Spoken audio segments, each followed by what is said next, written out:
drink it, I don't. Oh, It's okay. lactose very good. Okay. Okay, you're at 60, Okay, so go ahead and begin, and Begin. we'll just Thank you. leave you alone and have fun. All right, thank you so much. okay, So it'll start on its own. It okay. has started. Oh, it started, okay. Well, Yeah, it started. It's going.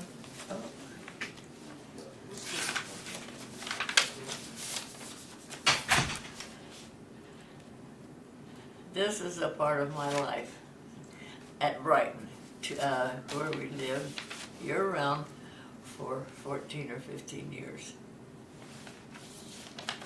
Brighton is in the mountains out of Salt Lake, and I expected that that would be a quiet place to live, but it was quiet and exciting, and we enjoyed it very much.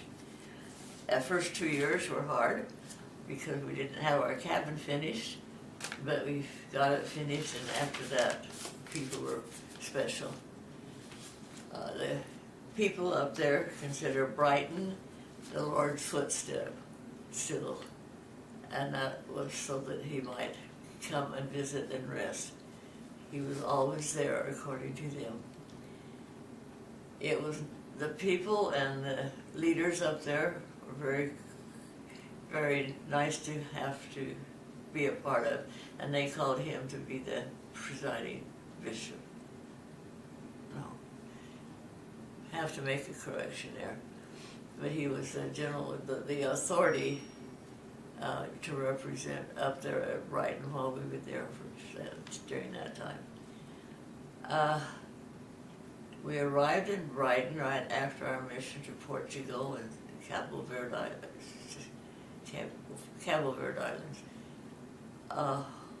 We stayed, as we got home from our mission, we stayed with our son and his wife until the roads were cleared and we could get up there.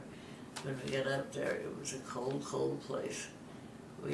Normally has 9 to 10 feet of snow, but at this time it was still melting, and so it was hard to get through. We loved the people, and we learned to consider them our family. And that is special about Brighton if you stay there. It's different than going back to visit, because while we were there, we were part of Brighton. We knew everybody from the mouth of the canyon, Big Cottonwood Canyon, up the canyon and around and back. There's a small chapel there, and I had been glad to get to Brighton because I have never been able to sit with my husband in the meetings. He was always in a presiding position and had to be on the stand. So here I look forward to having him sit with me every Sunday. But that did not last long. We soon went down to the chapel the people in Brighton went to, which had been kept open just for sacrament meeting. But when we got there, they decided it would have a full program. And so we became he became the chapel of the district bishop. President. He became the branch president, and he chose 2 men who served with him the whole time we were there for 14 years. Part of the experience was that even though it was a branch and had many people, during the summertime it had close to 200 or 300 people who would be at Brighton, and it was crowded. But during the winter, when school and other things took the people, we were down to 25 to 30 people.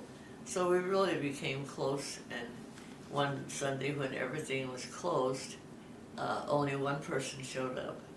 And he was upset with everybody else that they didn't come. But we held our sacrament meeting with one person, and each of us giving our talks and testimonies. And we always remembered that special meeting. In Brighton, it was fun and it was sad, and we enjoyed it very much, and it soon became our favorite place. I didn't ski, although they tried to teach me, and they had the top teachers there, but I had a problem. I couldn't keep my balance, and so I did not learn to ski. I could come downhill, but I couldn't turn or stop. And so Mary up there, a top skier and well known, couldn't figure out why I couldn't keep my balance, but I later learned why.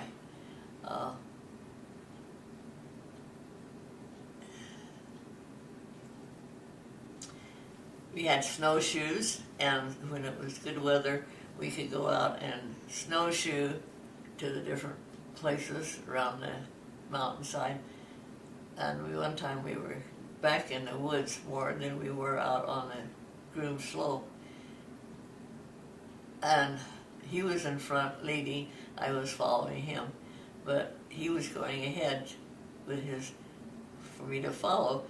When I got too close to one of the tree bases, which snow melts around, and I got too close to the edge and it slipped, and so I fell into the crevice around the trees, which was just above a stream that was running into the melted snow. And so I called him and nothing happened, so I just hung onto the tree, and I could not turn or get my snowshoes out because I was falling on them, had fallen on them. So it turned out that as I finally got to where I could call him, he didn't hear me, but he turned around to see where I was, and I wasn't there, so he had to come back and then pull me up out of the snow bank onto the top, and everything was fine. But that was the first memory we had of us going. And James also had skied younger, and so he would go out and ski, but not for too long. And finally he went out to ski one morning, and then the next thing he was out in front in a sled, and he had skied and he a little too fast and hit a tree, and it hurt his knee and leg. But they brought him up to the cabin because our cabin was on the ski run, and told me they were taking him down for x-rays to the doctor down there.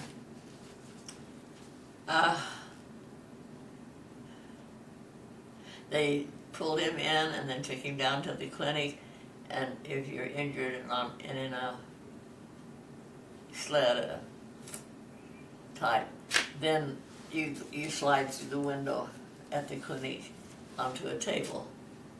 And they gave him an okay that it was okay, but it kept swelling and hurting.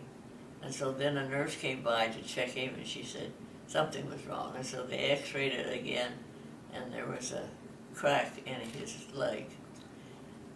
And so then they had to take him to the hospital. Dan came up to help because someone had to drive the snowmobile down, and he came up to help. And the snowmobile we'd already taken down, but he didn't know that it was down, so he was running up the mountainside trying to catch up with us. But he had to be taken to the hospital, and he had broken a particular bone in his leg.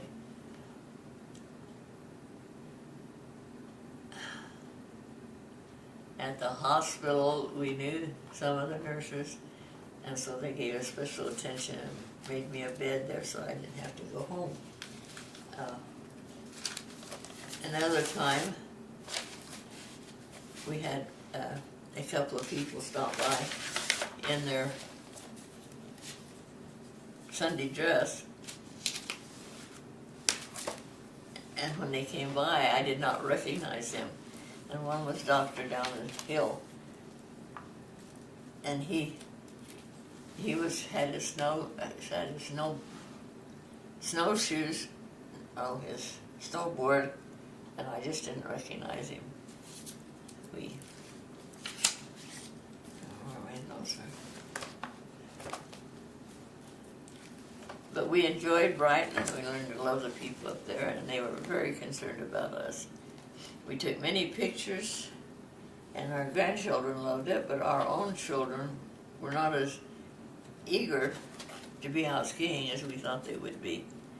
But we had really good neighbors up there, and we had a special pathway down to their cabin, and they lived in Oklahoma and came out 2 or 3 times a year.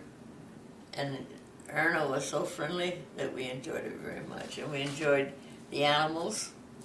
We had special animals, even had night birds that would come in after dark, and they would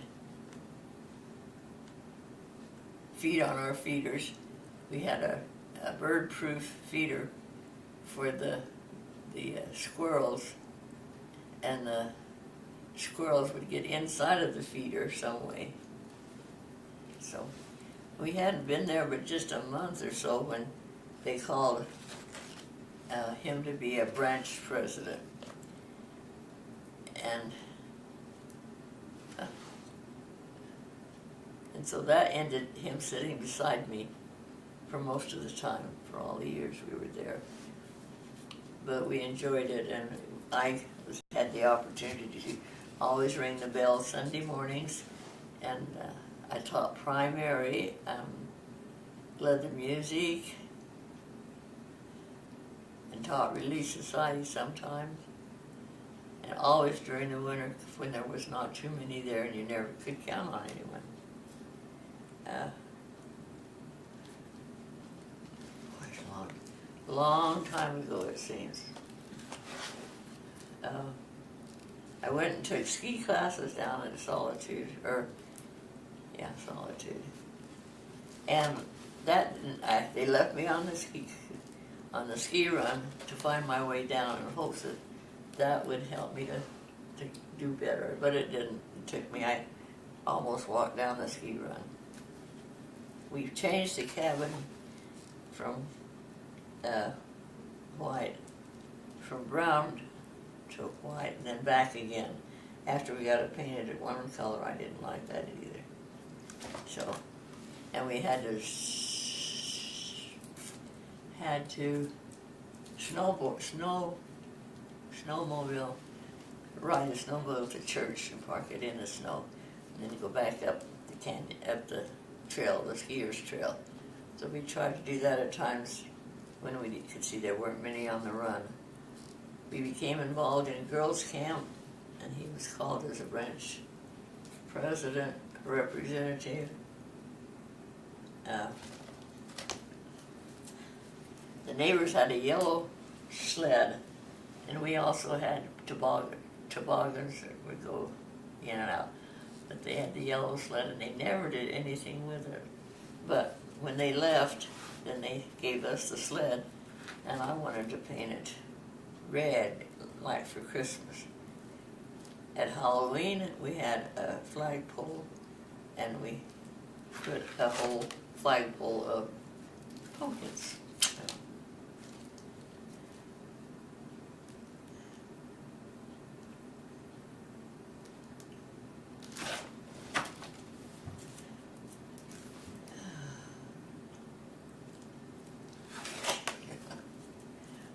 In the summertime, it was especially fun. I had a hobby, and I did a lot of picking of only Brighton flowers, and then drying them and putting them through a machine to protect them. And we took pictures of some of the workers as they came up, because they had come to clean the pathway from the cabin to the ski run, which they did every morning when they cleared the ski runs. And we began to take them cookies, so they named our little road up to the cabin Cookie Lane. And we were pleased to hear that. Only once or twice did we take it over to the shop where the men worked. And I found out later that a couple of times James had dropped the cookies, or the tray or whatever it was I was sending, and they were probably all messed up. Another time, we had to have 3 or 4 trees cut down. They were too close to the cabin. And one of the men offered to do it for almost nothing. And he is now at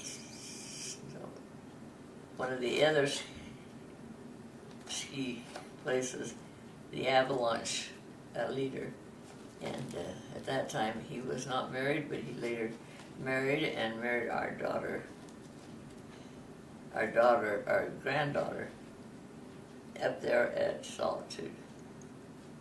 What's the other name up there? Solitude and Brightman. Sorry, don't know. I think Snowbird? Snowbird is one of the other bigger resorts. We bought a splitter for the wood, for the dead trees that were already there, and when we started the cabin, all it had on it was a propane tank for the neighbors, and the neighbors were real good about helping us whenever we needed. And we had the splitter there, which helped a lot with the wood. When we left, about that time, then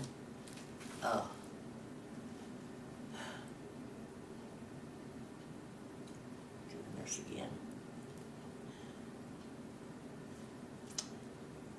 But we used propane, and we also had gotten a wood stove, and the man that told us about it said it would heat any place up. It was a good stove, and it did. It heated the 3 floors of the cabin, and we learned to enjoy the pets, our little family of animals that would come through.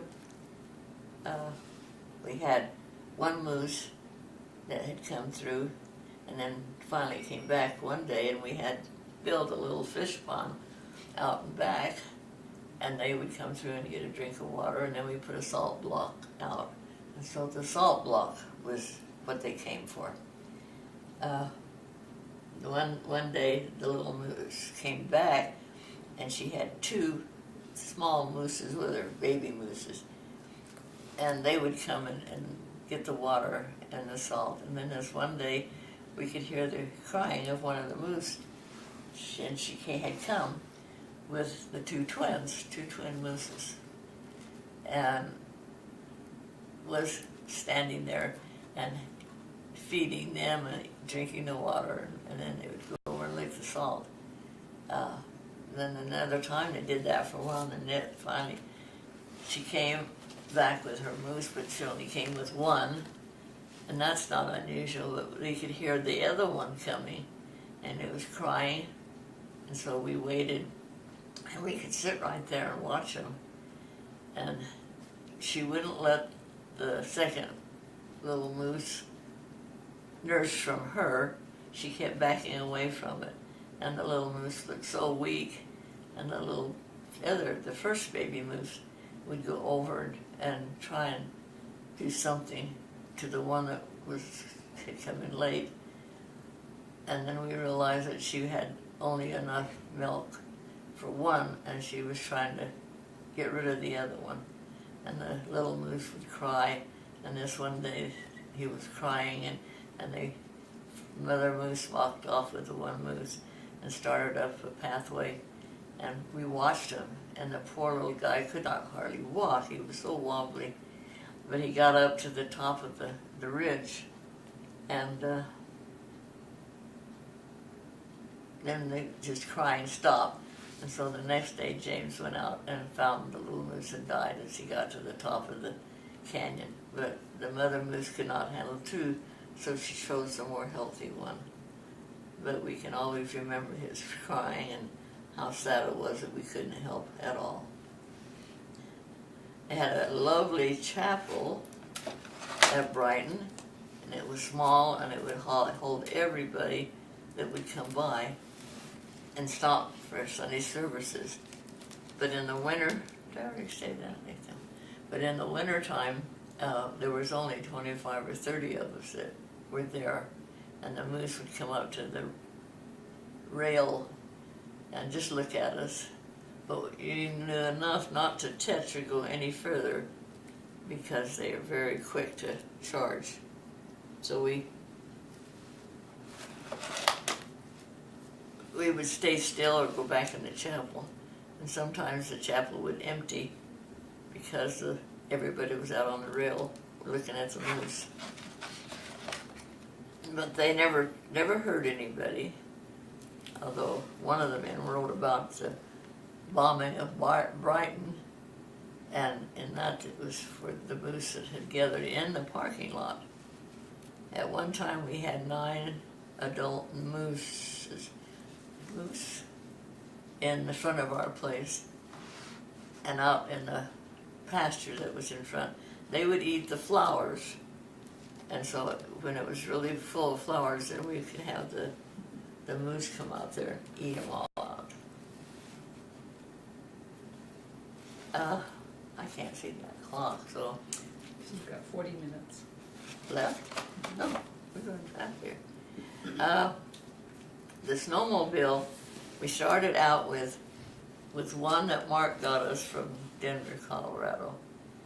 And then we bought one that was in the centennial celebration that they held over in Snowbird. The man was selling the snowmobiles off. So that was our best one for a while.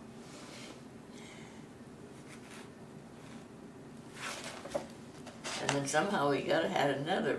So we had 3 snowmobiles at one time. Decided we had to sell the smallest one or get rid of it. So we did. And the minute we sold it, everybody seemed to want it. They didn't know, and we didn't know they were interested in the one small snowmobile. It was a 1-seater, but we had used it for a year or so, a little 1-seater, and it had worked fine. And we could have it. One of the men up there would tune it up for us, and sometimes we take it to a place.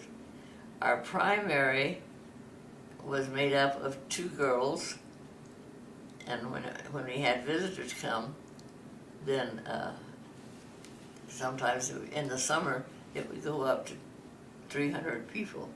We had chairs on the parking lot and chairs out in front, and everybody was crowded in.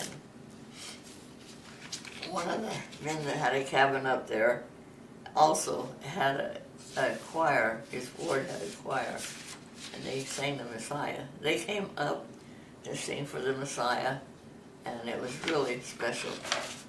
We each had our own books to sing when the choir was supposed to sing. And we would sing in the Messiah, the choruses.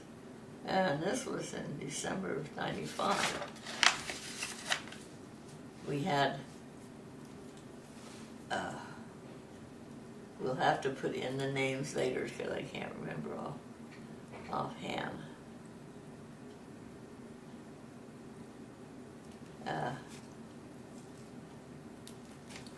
There were some very special people that came up there. We had quite a few. When Brighton was first organized, it was by the general authorities in Salt Lake that started it and had it organized.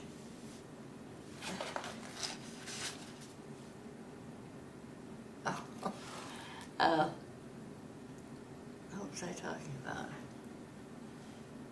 Organized. Oh, and so the Messiah played as long as they did for a number of years, and then it had to drop out.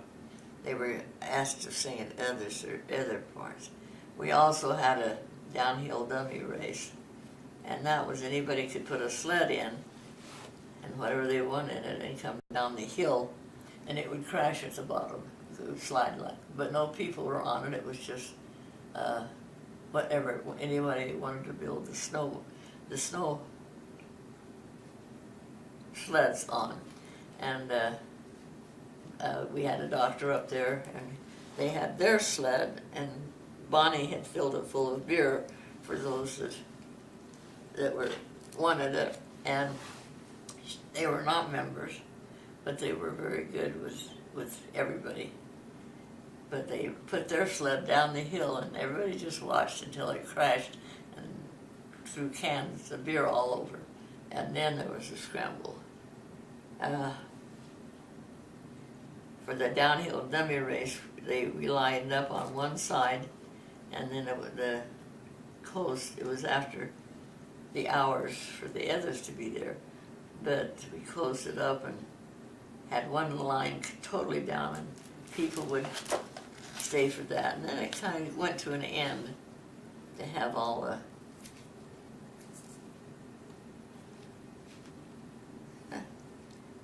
they would crash, and it was funny with little Bunny was what it was. So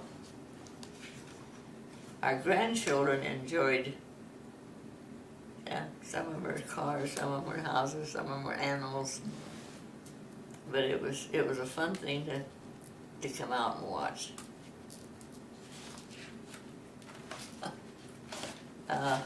The animals, as I spoke of the moose, there was all kinds of animals when we first got there. The birds and the animals, the moose and the deer, and they would come in the backyard and around. And once we had a couple of cars parked in a driveway, and Mark, our second son, ran right into the moose that was coming between the cars to get to the little water we had, and scared them both, so they didn't have any problems. But the moose were probably the biggest thing, and some people would come up and drive up just to take pictures of them, and we knew he didn't move. This one day we had gone hiking up to the trail up to the one of the snow lifts, and I had started down, and then James wanted to check our water, which we had our own private spring that he turned off and went to check that. And I went on down, and as I came around one corner, there was a moose sitting there eating the flowers. And I had no protection, because I was in the middle of the little road that went up. So I just stood there and hollered for James and tried to tell him. The moose just went ahead and ate. And I was calling for him to be careful, that there was a moose there. And about this time, he turned to corner where the moose could see us at the same time, and he was looking back and forth. And then all of a sudden, he turned and went across the field and over and out of sight. So we all were grateful for that. To get into our cabin on the main floor, we had to dig down the steps when there was 9 or 10 feet of snow to get into the cabin. And the grandchildren loved that. They thought that was funny. And they would get down to the bottom and stick their heads up. And we got pictures of that. We had porcupines and skunks and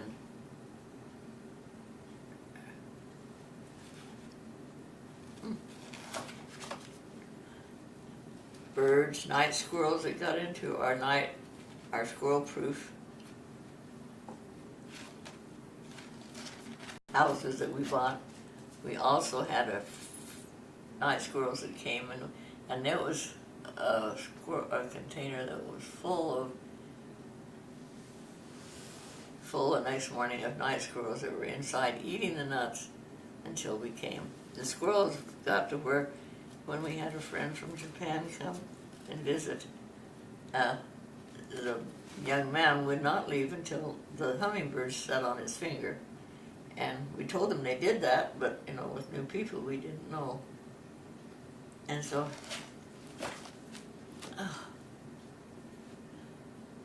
he stood out on the deck, on the back deck, and held out his finger for an hour, I think, before that hummingbird would come and sit on his finger. But it did, and that was the best day he'd had. I'm telling this from a scrapbook that we had of the children the first year, and the things that they did. And every year on the 4th of July, we had a Brighton breakfast, and there was homemade floats, and all the kids could ride their trikes and be in it, and some could have car pulling a float, homemade type, and we all enjoyed it. You could sit around and throw candy. And they would throw candy from their cars or their bikes or wherever it was. And we had a fire engine, used the fire engine from the Brighton up there. Used it until they got some complaints that someone was going to get hurt. So then they said they couldn't use the fire engine and they couldn't use the police who sounded the sirens to drive around. And we did have one boy who fell off of his float, but it happened to be the float his dad was driving, and they had to have a helicopter come in and take it off. But there were some people that brought their sports cars up to ride in the parade. Every year the same little sports car would appear with it loaded with people. So, and some of the back seats or the wagon were made up like campers or wagon with the canvas or something spread over it. And everybody had flags and enjoyed it. The kids liked to go hiking, and especially if they could run into a moose or a deer. And sometimes we had, I went out one night to empty the garbage can out, and there was a mountain lion in our garbage right by the back door. So I just stood there, and he just sat there. He was on the steps. And so I waited for a few minutes, and he just kept sitting there. But James, I don't know where he was, but he just was sitting there watching. And I made a move of something, and he turned and went down the steps and then sat down again and looked at me, and then went on around the next bend in the trail. And never did see him again, just that one time, but we had heard of others that had seen the trail. And each year our flagpole was decorated with pumpkins at Halloween time. And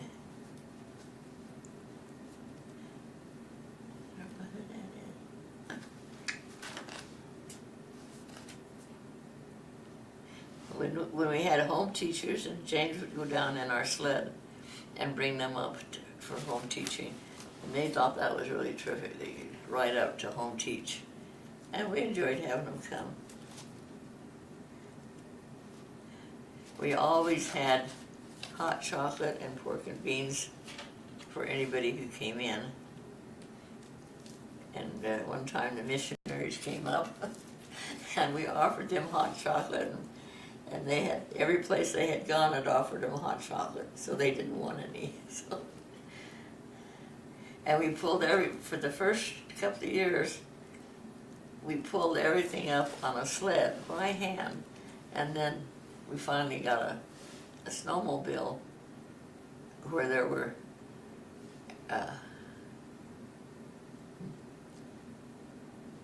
they could pull some of the lumber and the things up.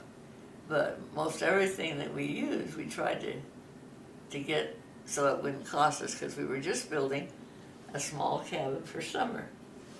But it turned out that it was a year-round residence.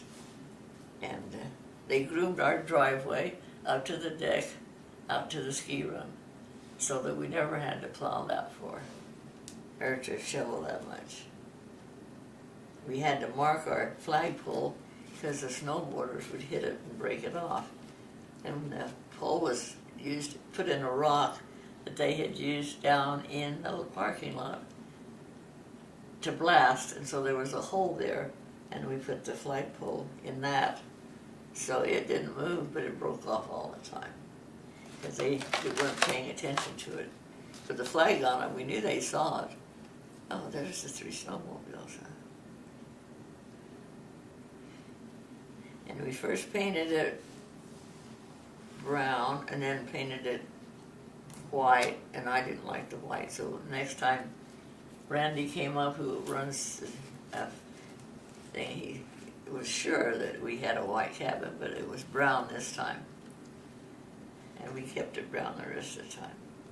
We had a nice big deck in back, and could sleep out there. And the kids, anybody, and so pretty soon the mothers were taking over that outdoors parking area. And so that the kids couldn't sleep out there anymore. And I got surprised with my red snowshoes. One day he had one of the other guys order them for me. And I was really proud of that because it was on Valentine's Day and they were red for Valentine's and I had my own snowshoes. Oh, and we had a big toboggan that held most of the family, except the one on the back end had to really hold on or they slid off. But I don't know what happened to that big toboggan. It went to one ways. And then there were some who were really anxious for summer. And they would come up in their short pants and their heavy boots with little socks, short shirts, and ski because it was time for summer to be there. But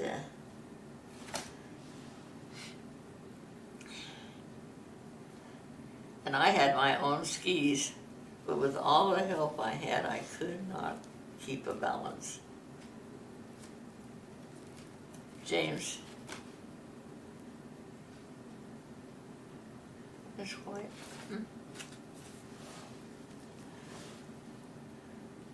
And groomer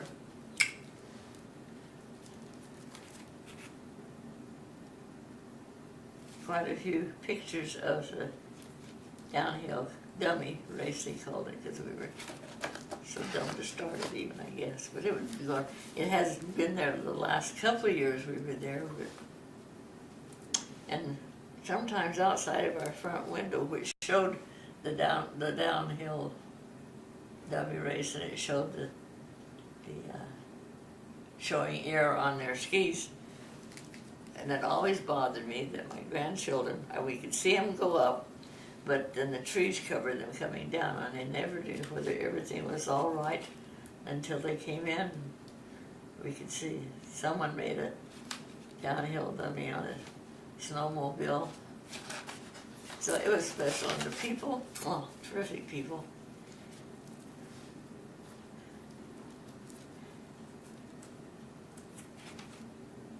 And the chapel, yeah, was small, and then they started to enlarge it a couple of years before we left, and I did not like and enjoy it as much then. Oh, I do have a picture of Floss. And we enjoyed going over there every Thursday to their special spiritual meeting. And James was Branch and I was Twig. And even now as we go into some store or someplace, a couple of times a waitress would say, Twig? And we hadn't even recognized her because we saw them all in their hair pulled back and no makeup. And now they were dressed up and getting married. And we had a nice big sled. There's White again, huh? But it was fun.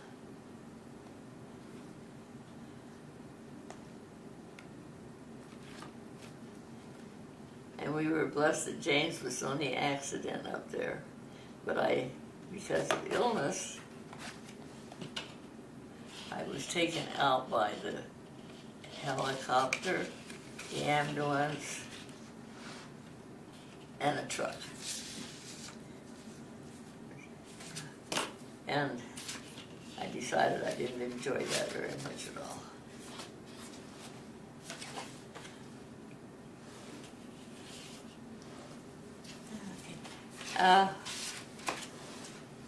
One day up there, people were always so thoughtful and kind for us.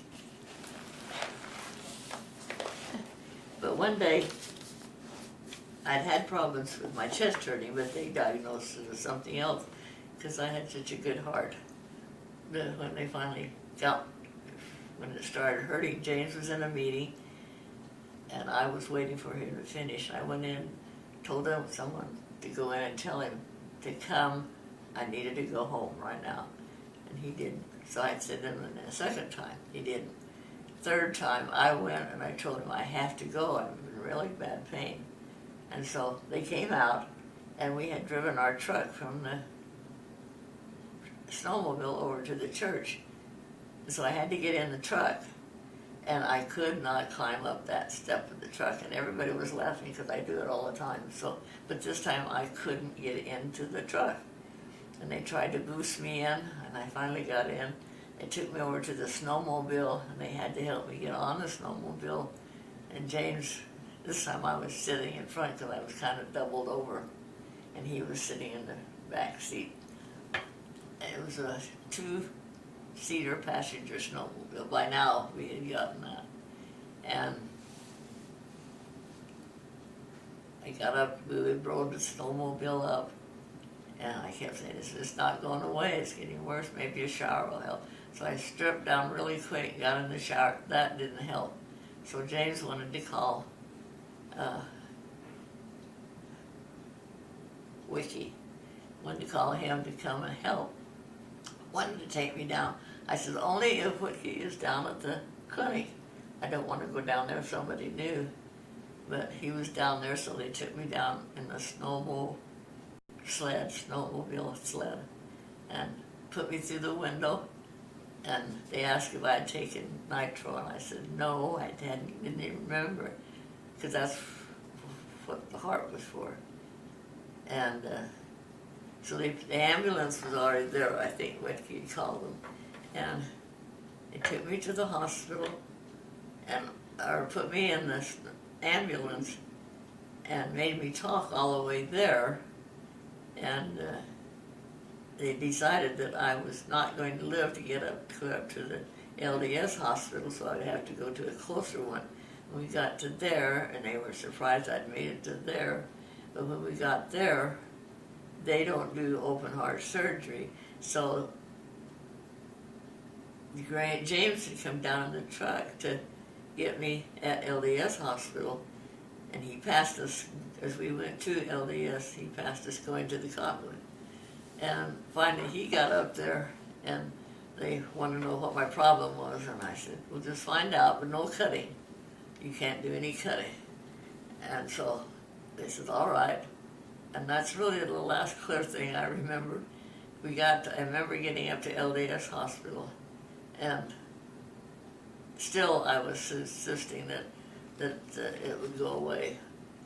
But they told me later they didn't think I'd make it to the hospital, and no doubt that I would, very slim chance of making it through any surgery. And then after, if I did get through the surgery, I wouldn't be able to do anything. So we got, and people came in with flowers while I was in LDS. And I remember waking up once, and my daughter was there, and I looked around, and there were 13 lines going into my body. What in the world were they doing? And she tried to explain, and she says, Mom, there's 5 more over your head. So they really had me. They didn't think I was going to live, but I did. And that was the beginning of kind of going downhill with my health, because they wanted me to walk right away in the next day or two, and I decided I wasn't going to walk. So I refused to walk, and they finally had to get a couple more to come and help me get out and walk. And I got better, so I was in for about 13 days, I think. And all the doctors that had checked me before never had said I had any heart problem. And they apologized that they hadn't caught it, and I had to go through all of this. And I was not mad at it, just disappointed that they hadn't found it, but part of it was that the blood vessels going into my heart were clogged, so that I wasn't getting any, and they were 98% clogged when I got there.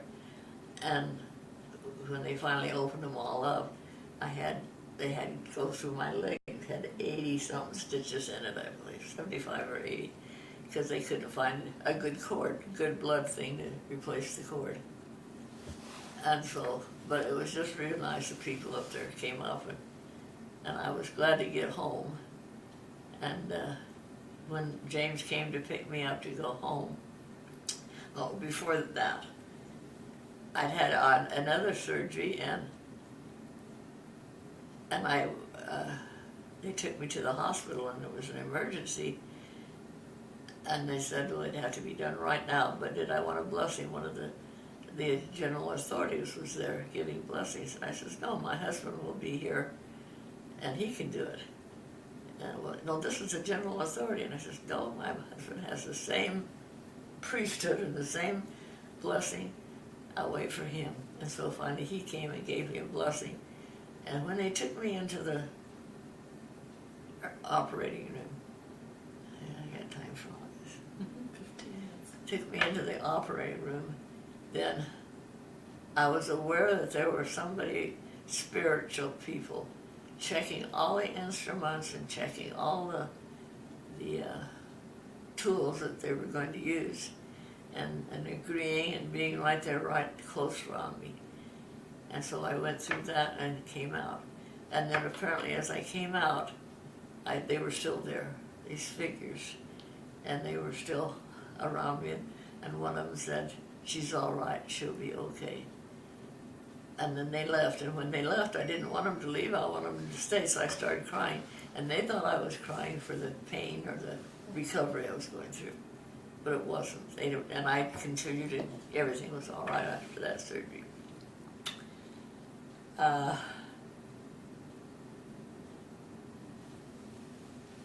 Okay. 14 minutes now. Oh, okay.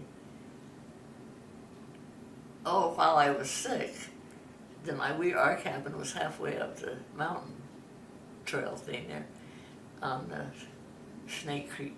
Yeah, Snake Creek Road was our address because it turned and went up higher. But I'm not remembering now. Oh, and so they would bring food in, but a lot of them didn't ski, and so they would call from the base and say, we're leaving your supper on the hood of the truck. And they would leave the food on the truck, and then James would go down on the snowmobile. And some of them wanted to ride back up, but at that time I was not in any condition to have anybody visit. And so, my bed was in the front room, and I could lay on the couch there, the kids, and look out the big front room window and watch the kids ski and the others, and they would all wave. Some of them, we knew everybody in the canyon, it seemed, and they would wave at us, and they could see into the cabin, and so I had to put shears up, but nobody liked that. But yeah, and they would leave the food on the top of the hood of the car, and then he would go down and pick it up and bring it up. And I was not hungry. I had a fourth of a sandwich, and that would fill me up. Or I had 2 or 3 tablespoons of food, and I just didn't want anything. But it was nice that they kept bringing total meals up, and James would eat most of them, I think. But even since then, I have not had a big appetite. I eat very little, and 6 times a day, they said, but I do it about 4 times a day.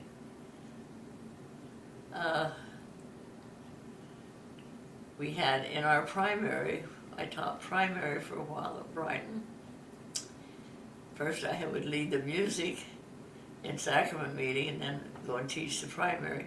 And we only had the 2 little girls. And right now Chelsea and Whitney are married and have children.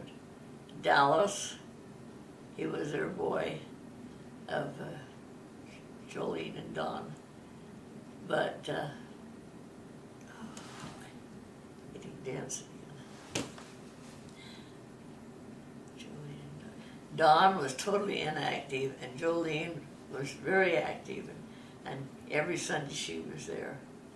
But it was nice just to have the 2 girls, and sometimes a visitor, but we usually could plan on the 2 girls. And Dallas had gone through the primary and was now the only deacon in Brighton. And most of them we had a rude awakening when one time we went to another sacrament meeting, and there were babies crying, and we were just surprised because up in Brighton nobody ever cried.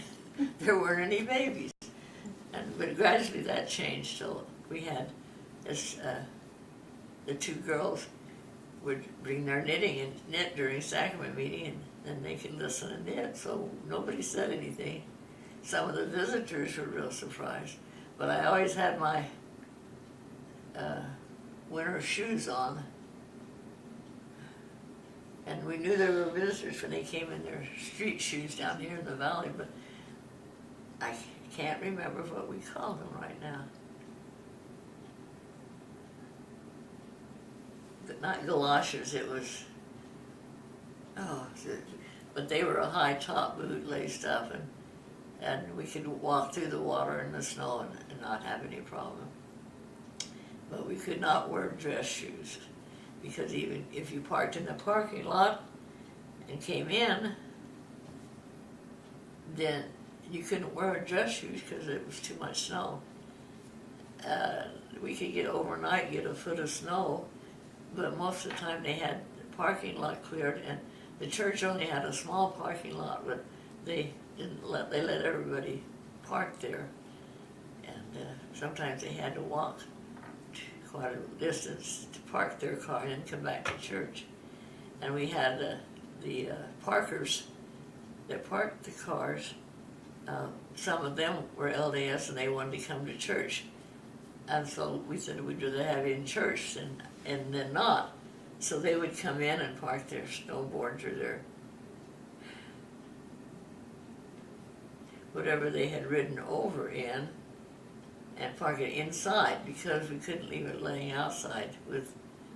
People would swipe skis or snowboards out there, and then they would sit down and eat their lunch outside on the foyer, the entrance.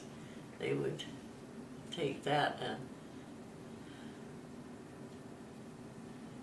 and they'd still be in their parky outfits, and so that was what we always counted on, at least two of them coming in and sitting outside the door and then trying to eat on their lunch hour.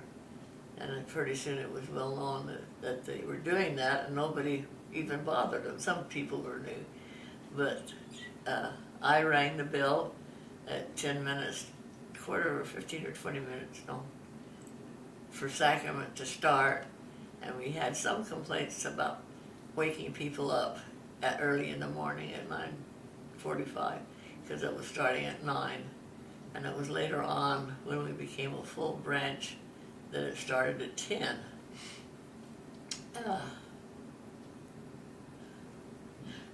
And I shouldn't leave out our little dog, Teddy. We had a high councilman that came up while I was sick, and he says, what you need is a little dog. And I said, we can't have dogs up there, and I don't want a pet anyway. And he said, yes, you do. So he went home and said he had to leave one day, and he went home and he said, had to go home for the delivery of our little dog. And there's one for you, a little male dog. He's so quiet that you will just love him. So we said no, and they said, well, come down and look at him. And he would just hold him in hand. He was an American Eskimo. And he was so cute, and we built in one corner of the cabin a little place for him to stay. And he came up a couple of times to see how we were doing with the dog, but he was a contractor all over for big buildings. And he'd come in and the two dogs, the mother dog, he'd bring the mother dog and our little white dog. They would not have anything to do with each other. But he was our dog, and he lived for 13 years, I think. Was it 13 years? I think it was 13 years.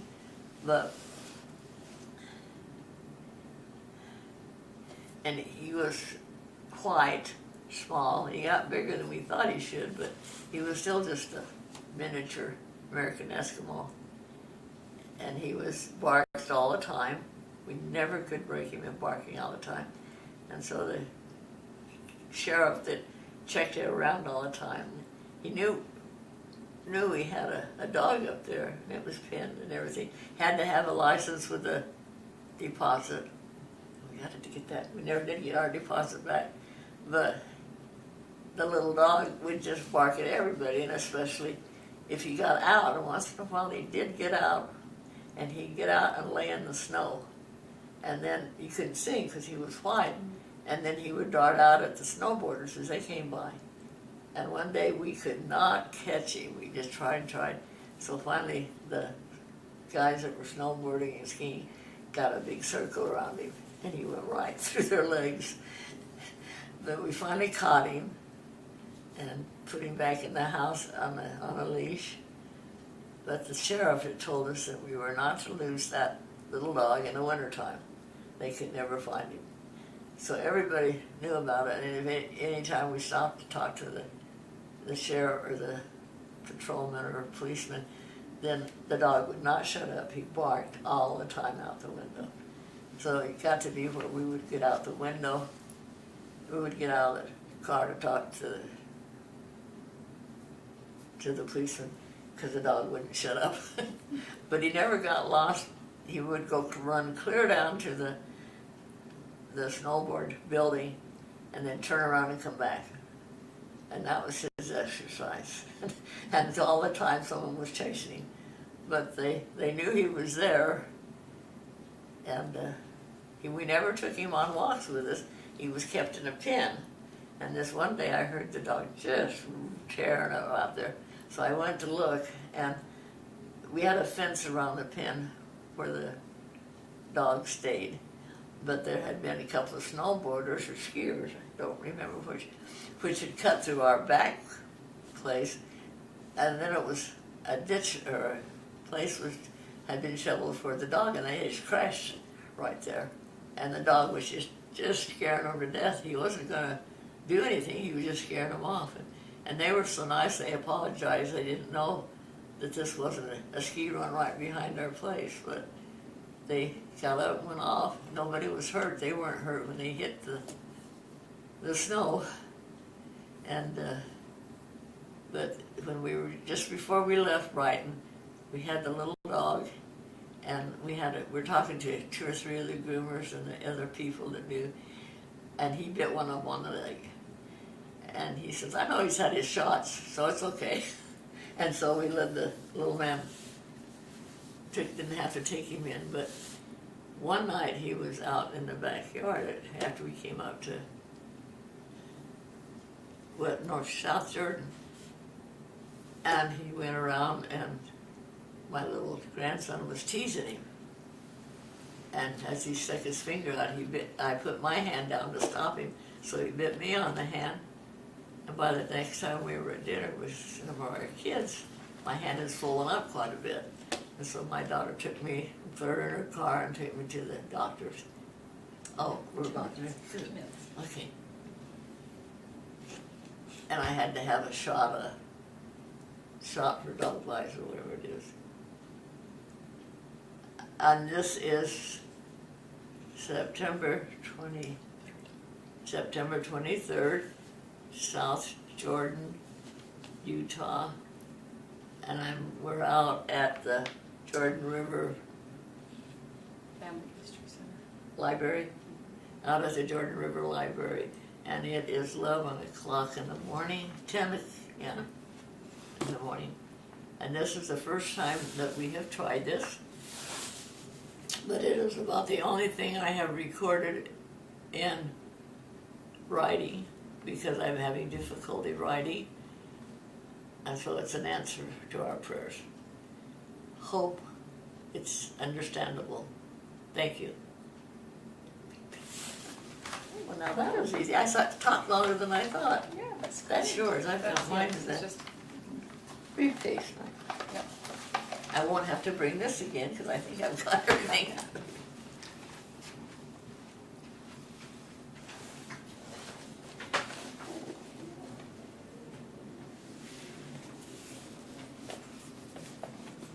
Stay out there.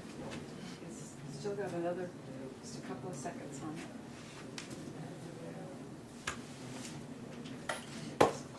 Just a second. Is that red bag out there, or is it right over No, there? it's right, let's see, where is it?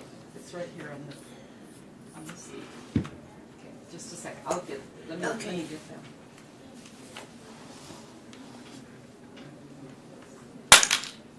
Here, let me take that for you. Oh, there it is. Look one up. This is just another second, hasn't gone off yet.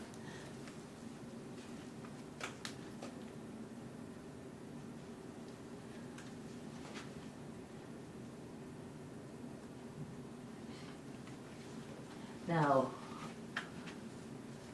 is it still going? Oh, It's still there, just a, it's the last